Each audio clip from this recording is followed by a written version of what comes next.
Oxford Symposium of Comparative and International Education 2018, affectionately known as OXSCIE 2018. Today we're going to be talking about philosophy of education within the frame of uncertainty and its effects on the changing nature of society. I'm thrilled to be joined with several esteemed colleagues here who I'll ask to introduce themselves. My name is Liz Grant and I work with the Aga Khan Foundation, and I'll be helping to facilitate today's discussion. My name is Soudeh Oladi, and I'm here from Canada, but I'm Iranian. I just finished a postdoctoral fellowship at the University of Toronto at the Ontario Institute for Studies in Education, and I'm currently a project manager there, where we're studying the equity policy in the Ontario province. Wonderful. Thank you. Irina? My name is Irina. I represent Institute for Strategy of Education Development of the Russian Academy of Education, Moscow, Russia. We are involved in the fundamental and practical-oriented researches, and also our institute develops federal state educational standards and tests for the unified state examination, as well as many other things in relation to education. My name is Carl Hildebrand. I'm a postdoc here. I'm based at University College in Oxford, and I work in philosophy, moral philosophy, in the broadest sense, and history of philosophy, but more specifically on moral character, and more recently, philosophy of education. Great, thank you. Well, so before we launch into our panelists, I just want to ground us in sort of the two questions that we were challenged with at the beginning of today in terms of how we start to think about this session. The first being, how can we, through early childhood development and education, best shape and sustain a society that is once plural and cosmopolitan, prosperous and inclusive, fair and responsible, and cohesive? First question. Second question, which areas of learning should we explore during the school's 2030 research program, and how might we do so? So if everyone can just keep those two questions at the top of their minds as we hear our panelists go through, then we will open it up for discussion. And last but certainly not least, a very big thank you to Justina for taking notes and helping to synthesize all the great thoughts that we'll have here today. So thank you very much. Soudeh, over to you. Thank you. So the topic that I'm going to basically discuss today is actually based on the work that I've done on Rumi. As an Iranian, I always wanted something from my own heritage to be present in the work that I do. So I looked at Rumi and uncertainty, but because of my interest in philosophy, I sort of looked at Rumi from a Deleuzian prism, and I'll tell you how I did that. So we're talking about uncertainty, this important concept where it's celebrated. I saw this morning in your presentation how, let's embrace it. Uncertainty is wonderful. I'm just going to give a little different alternative look at that. And this is very important at a time of where we were seeing an increasing instrumentalization in education. So I think in a way we're all looking for alternative figurations. For me, this comes in the form of the nomad learner. Now, where do I get the nomad? From the French philosopher Gilles Deleuze, who in the book A Thousand Plateaus, he talks about the nomad. He talks about this figure who has given up the desire for fixity, this wonderful individual who doesn't want to experience, this single individuality, and despite the dissonance of dislocation, this person embraces the multiplicity of a non-linear existence. Now, what I do is try and bring the Persian poet Rumi, whose work, the Sufi aspect of it, into conversation with Deleuze. And this is unique because, the whole humanism, anti-humanism, how do you bring that into conversation together? Now, there's one thing that's going to be a connector between all of this. Rumi's Sufi-based teachings, there's this concept of Ibn al-Waqt. Ibn, of course, means son, but to me, I see the general meaning as the child of the present moment, the child of right now, who you are at this very instant. So for instance, for Deleuze, the nomad engages in practices that involve innovation, multiplicity, and connection. And this same concept is present in Sufi teachings, where Sufism is seen as sort of a flowing river, where you're constantly transforming, and I'll get to that in a little bit. So the nomad learner that I'm embracing, that I think that is an interesting alternative in uncertain times, is somebody who's resistant to settled patterns of thought and exclusionary visions of subjectivity. I apologize for my voice. I screamed so much when the Iranian national team won. It's been a few days, but I haven't recovered. Now, there is a problem, as I said. So Rumi's Sufi-based disposition provides a potential point of contact between Sufi practices and the Deleuzian sort of post-structuralist position on nomadism. Now, to address this tension, I position my understanding of Sufism as a philosophy that is in a constant state of flux. Now, it works to release a certain nomadic quality in pursuit of insan kamil, the perfect human being. Now, this is where we could have this conversation start, because this is a perfect human being who will never reach the stage of perfection and must constantly be in a state of movement, uncertainty, and becoming. Now here, the Sufi is like the nomad. She has no attachment to the past, nor any longing for the future. To become fully present in the moment, it necessitates unfolding and creating new dynamics. And this is very much present in Deleuzian philosophy. Now, I'm going to ask you, what is the one thing that is constantly changing? It's happening all the time, it's changing, and it's changing you when it happens. For me, the experience has been love. I hope you have fallen in love. If you haven't, I definitely recommend it. But the experience, if nothing, it was transformative. It transformed my whole being. And Rumi really embraces this notion of love. This love that he talks about is at all times transformative. At all times it's changing you, it's changing the person you're dealing with, it's like you're constantly in a dynamic context where everything is changing. And that's incredible. So for Rumi, love never loses its nomadic quality. And this is what he says in Divan, which is a collection of his poems. He says, like Adam and Eve, love gives birth to 1,000 forms. The world is full of its paintings, but it has no form. Now, Rumi's depiction of love is like a trunkless tree. Now, this is so interesting because Deleuze talks about the rhizome. Now, the rhizome, what is a rhizome? It is a decentered network that is not connected anywhere, that it can move in any direction at all times. But Rumi is talking about, so you see a tree, but this tree, there is no trunk, but it is connected somewhere and it is going somewhere. So there is that dynamic element. Although different, you see the potential for constant transformation in both dialogues. Another beautiful poem by Rumi. He says love, and he sees all of this in the concept of love. This whole continuous transformation. He says love is not condescension. Never that, nor books, nor any marking on paper, nor what people say of each other. Love is a tree with branches reaching into eternity and roots set deep in eternity and no trunk. Have you seen it? The mind cannot. Your desiring cannot. The longing you feel for this love comes from inside you. So as an educator inspired by Rumi, what I've done is I've attributed 5 qualities that I think individuals in these spaces, in these uncertain spaces, can sort of can have. So this, in a way, addresses the questions you have. Like, if I was an educator dealing with, in the context of early childhood education, these are all alternatives, just possibilities. But this is what I came to. I read the Masnavi, which is, an incredible piece of, well, it's 6 volumes, but, it's beauty. It's beauty throughout. And from that, I've sort of traced all the nomadic elements of Rumi's teachings, all the, instances where I see nomadism on the move.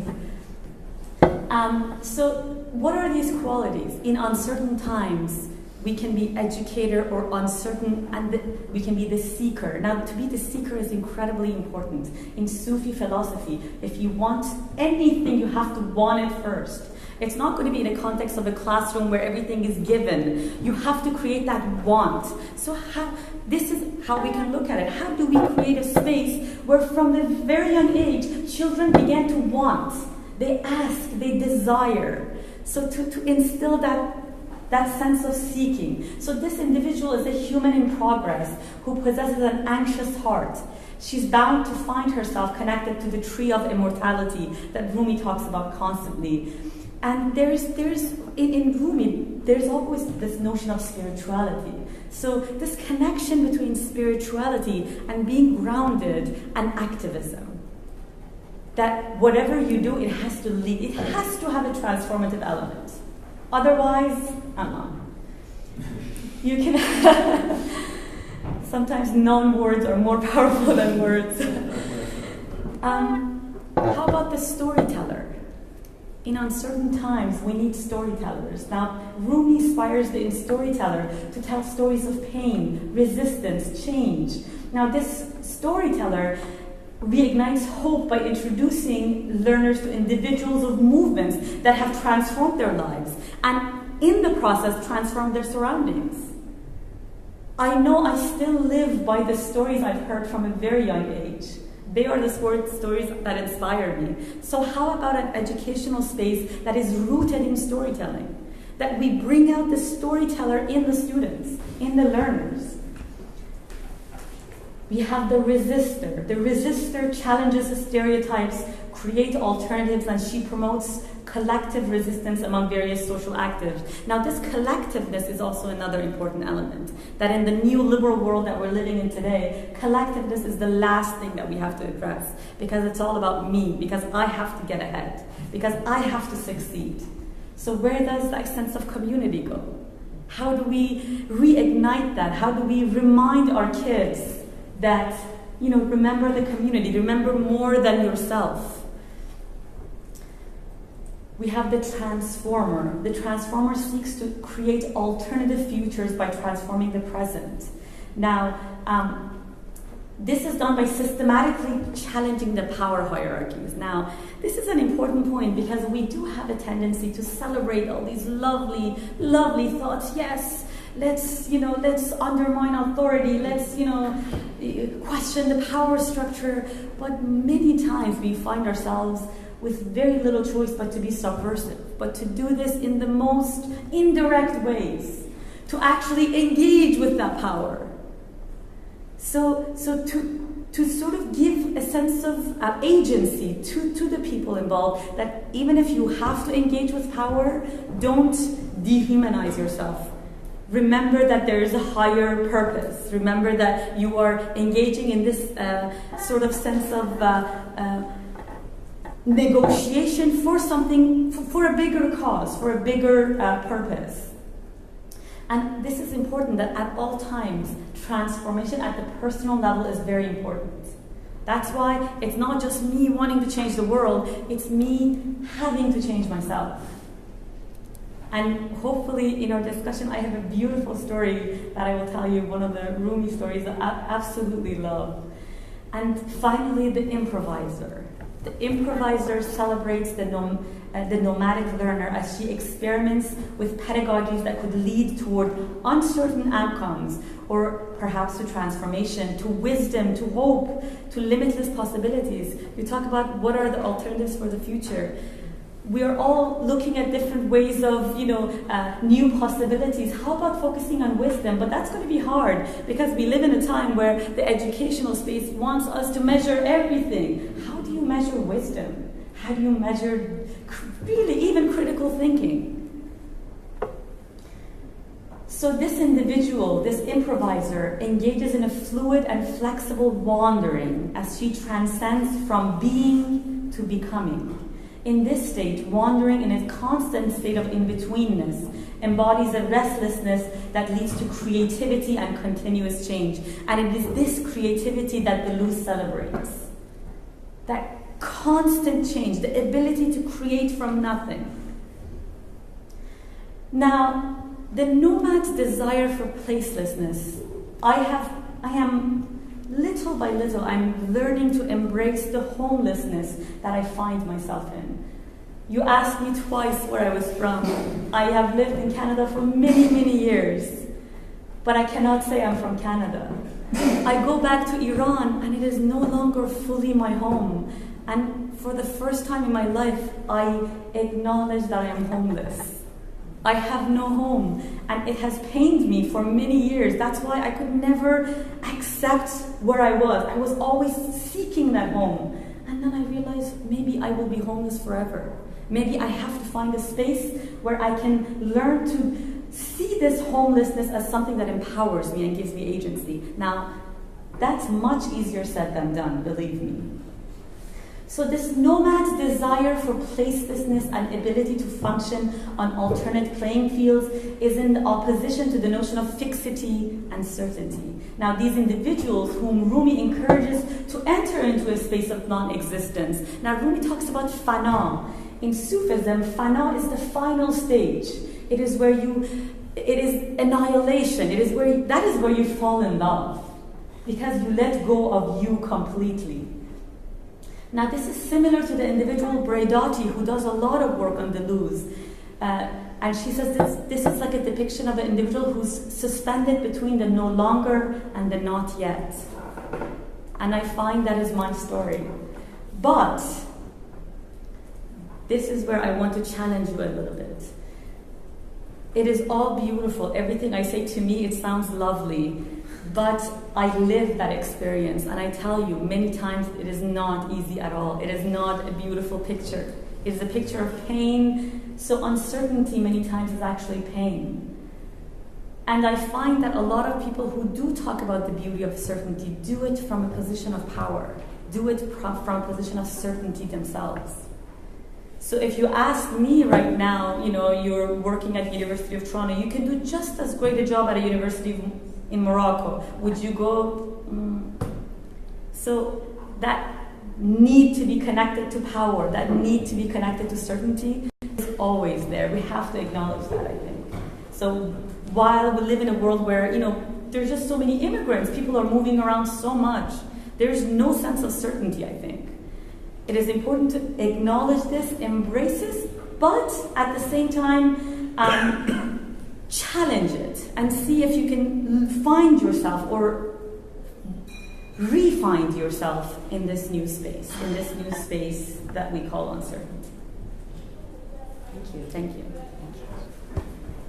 Irina, would you care to go next? The greatest fun of this roundtable is that I'm going to speak about the same project, but mostly I would like to focus on the practical application of it, which is being developed in Canada, and how we do look at it from the point of view of philosophy. So it is a part of a bigger work that we carried out at our institute, and this essay we call the Post-Industrial Society and Education Quality, a problem statement, and actually it was written together with my teacher in science, Professor Svetlana Ivanova, director of the institute and doctor of philosophy. So it's like a commonplace that many times today it was noted that post-industrial society, which we live now, seeks for people who are not so well educated as much as they have will to develop themselves, who are more creative rather than functional.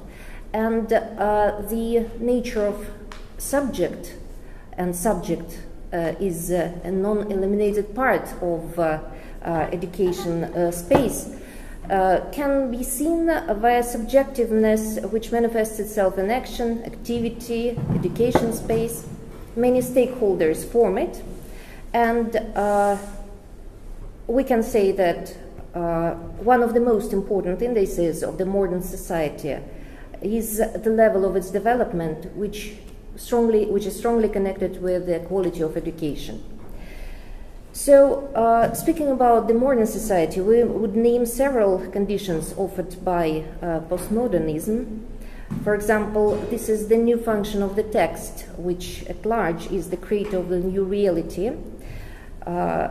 Independent interpretation, which actually connected not so much as with the knowledge obtained and values and meanings that person acquires during studies, but the attitude, the idea, the vision towards these new values, meanings, and knowledge.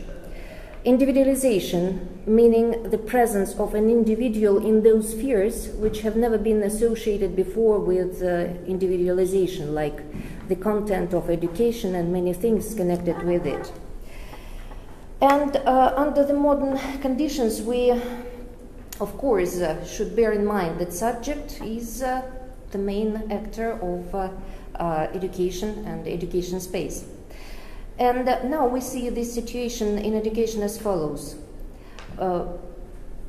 When we turn to postmodernism tradition, actually not a tradition, sorry, but philosophy, we speak about uncertainty, we speak about challenges, we speak about changes, which are typical for the modern society. But speaking about quality, what we see today, and it was very often mentioned at the roundtables and sessions, that today the society strengthens the factors controlling and monitoring education system. Can we agree with it? Maybe not. Let's look at it in the following aspect. You see, well, it's for the Russian scientific school. We always pay attention for the methodology that should manage the system of control or be responsible for the creation of the content of education. When we agree that the society changes and we transfer to postmodernism, can we use the same methodology, which is typical for the modernity? We think not, of course. Russian and foreign researchers, we may say, are concerned with finding solutions for these existing contradictions. And such modern theories and concepts of education, like hybrid pedagogy or learning to learn concept, or constructivism, for example, they assume the ability to learn the most important. So, for example, the hybrid pedagogy considers the combination of real and virtual activity in the sphere of formal and non-formal education. It looks at academic discipline and interdisciplinary approach, opposes, for example, real education space and virtual one.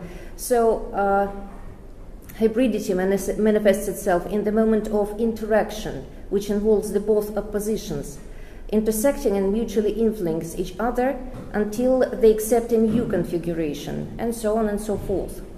So hybrid pedagogy describes both the outcomes achieved by training and the process of formation of students' consciousness. And we may repeat in other words, isn't it more correct to measure the quality of education with the quality of relations of subjects of educational process and the quality of life of the graduate? So that which was mentioned just a few minutes ago. The question is how to find these tools. If we speak about the methodology that exists now, we can see it only in strengthening the control for the quality of education, and we know that it has many dangers. If we look at postmodernism and try to find something useful in the notion, in the concept of rhizome, in rhizomatic learning, why not? Let's look at it. Interpreted theoretically, rhizomatic learning emerges in practice. It is understood as the creation of situations within which both the educational process and knowledge are constructed by the participants of the learning community. It's the term of negotiation. I mean, whatever is connected with the learning process, both the content of education, the ways of assessment of learning outcomes, etc. Philosophers of education assume education in post-industrial society as the process of dialogue, of communication.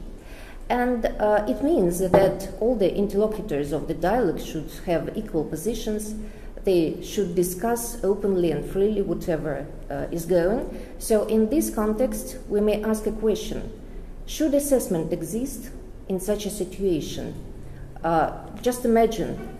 This tells me, oh, just enough, stop it, thank you, 5.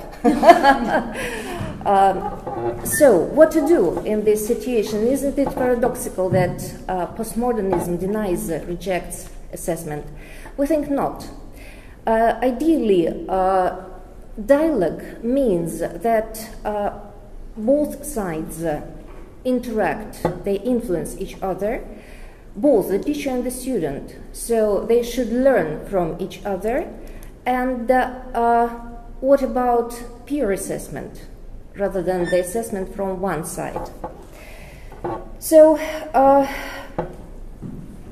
consequently, the question, one of the aspects of assessment is much deeper. What to assess if we speak about an methodological project? In the world of uncertainty, is there any result that can be predicted? The author of the term rhizomatic learning, Canadian educator Dave Cormier, suggests paying attention to the efforts of the learner to find and master new knowledge rather than actual number of facts and descriptions that he learned. And we can assume that the estimation of effort or interaction is the term of qualitative assessment rather than quantitative. It's one more aspect of assessment, which is one of the sharpest problems now. We can assume that qualitative assessment works better in the situation of uncertainty, when you can appraise better features of the student rather than tell him that he is wrong or he doesn't do well. And if we speak about the learning in community, and a concept of rhizomatic learning means this very kind of education, peer assessment and external assessment from the teacher or expert may become a part of this greater system of assessment that can be included in it. However, unfortunately, we may see that confidence to the qualitative appraisal has not been formed yet in the community of educators, and there are several reasons for it. For example, for the qualitative appraisal to be trusted, it is necessary that the expert or educator should have trust too, as well as the educational institution, which gives the possibility to take education regardless the location of the student.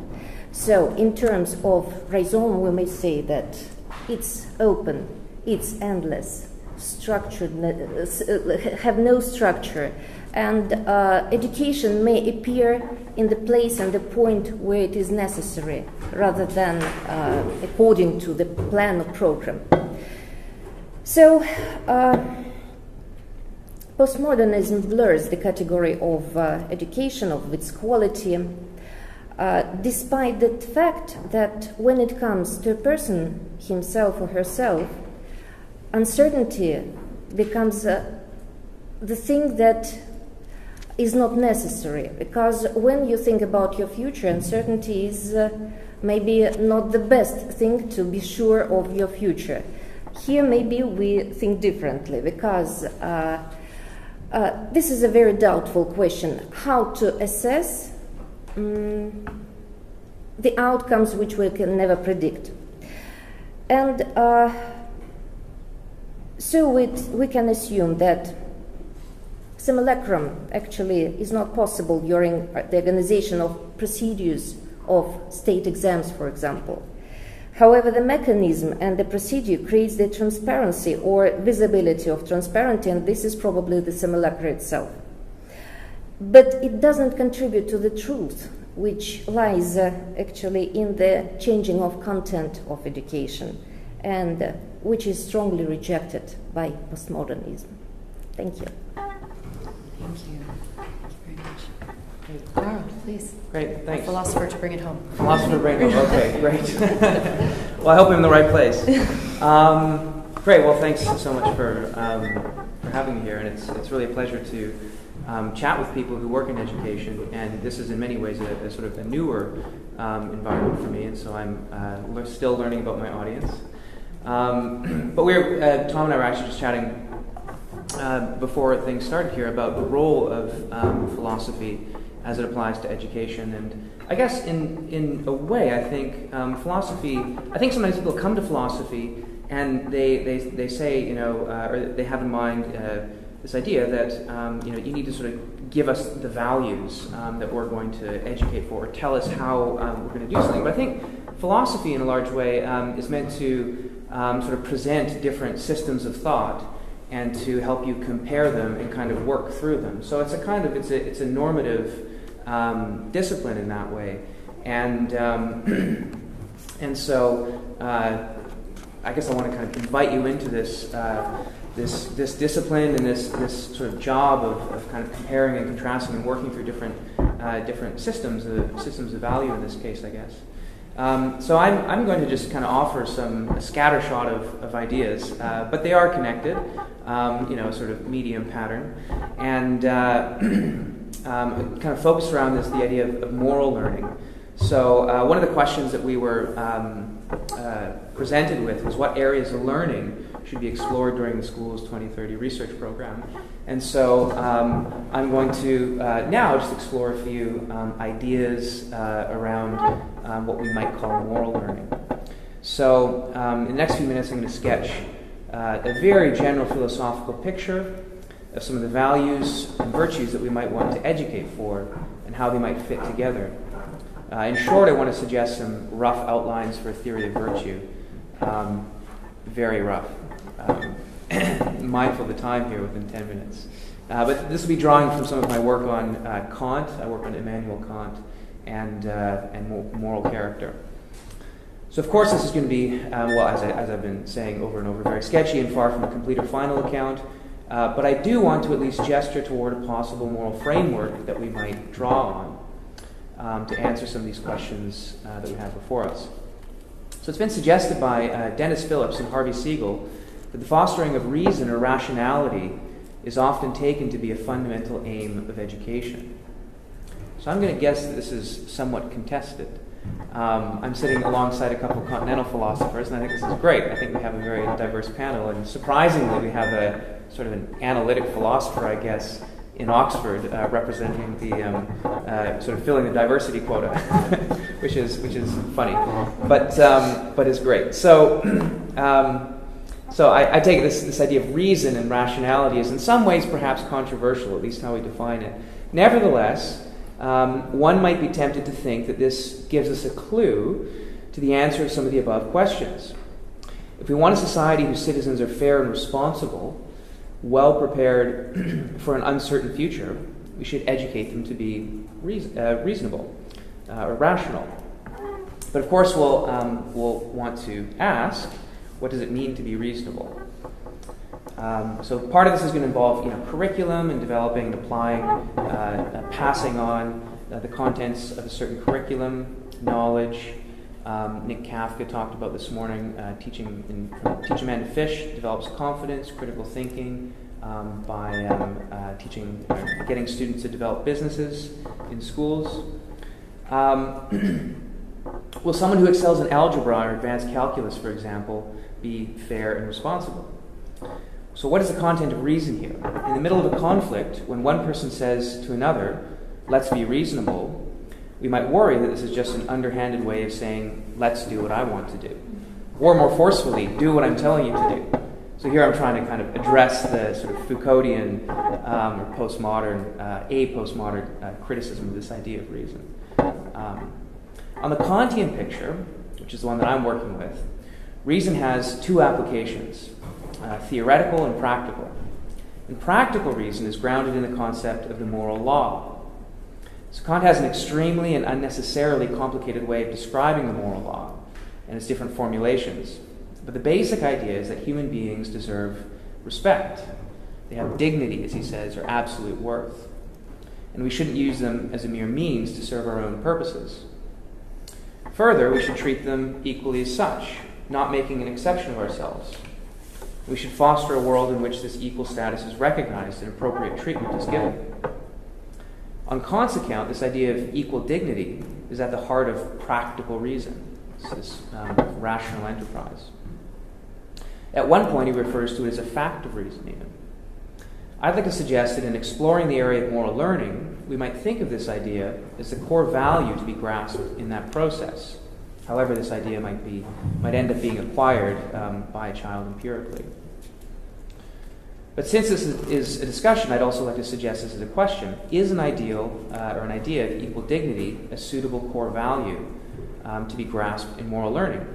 Or is there some other more suitable alternative, like sympathy, care, or service, for example? Some may even want to argue that it's unhelpful to speak of reason in this context. That's not my own position, but I'd be interested in hearing more about why people might think this during our discussion.